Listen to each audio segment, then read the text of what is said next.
On this podcast, we're reflecting on the recent death of Neil Peart, drummer and lyricist for Rush since 1974, a noted jazz drummer since the 1990s, and prolific author of blogs, webcasts, travelogues, articles, and books.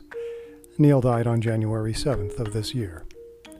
But instead of considering the impact his work has made on us, which so many have already done in such passionate and poignant ways, we are going to reflect back on a specific work. In this case, work that was completed and released in 2007, and because of its brilliance gives us a lasting legacy of the music of Rush and the amazing talents of Neil Peart.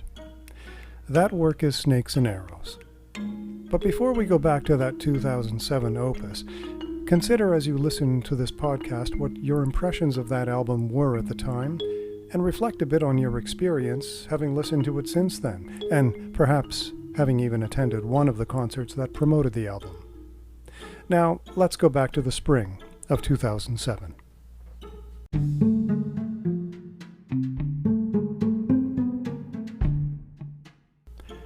Much like Tim Hortons coffee or hockey night in Canada, one does not necessarily need to love it to experience it, it just is. Rush, not unlike Tim Hortons and hockey, is both pervasive and unavoidable in Canada, and has even come to constitute a part of the flavor that defines the Canadian experience. Whether one loves or despises Rush, and I know people of both ilks, it is indisputable that these musicians are songmasters, craftsmen of honest music, and authentic storytellers and of thoughts that make a difference. A tradition since 1974, the music inspires us into thinking, and often the thinking drives one to create.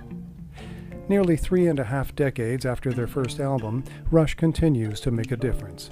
Snakes and Arrows, their 18th studio album of original music, was released May 1st and has immediately laid a new footprint in the band's evolving landscape of work.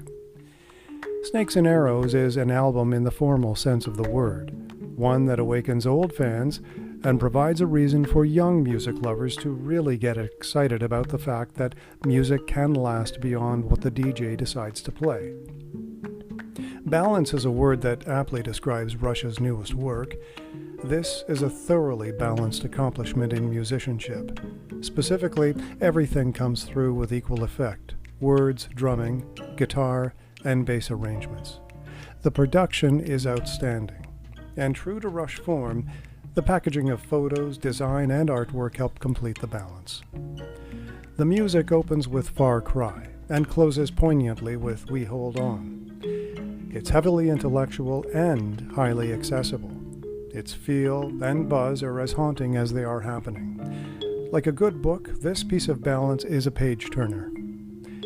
Rush is a band that is unafraid to pay tribute to its influences, both personal and professional.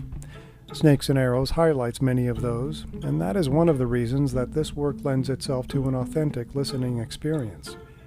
13 tracks all told, blues is present on a number of them, a significant feel of late 60s and early 70s sounds weaves its way throughout, and the energy of pure, hard rock wraps it all together.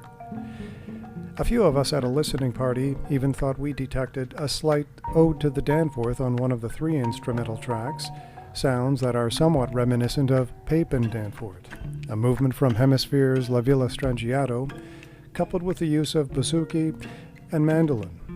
Who knows, might have been the ouzo we were drinking while on the Danforth. To say Snakes and Arrows is a great Rush album is useful only to the uninformed of good writing and good music. This is one of the most brilliant and passionate efforts in their 34 career of inspiring minds to inspire others.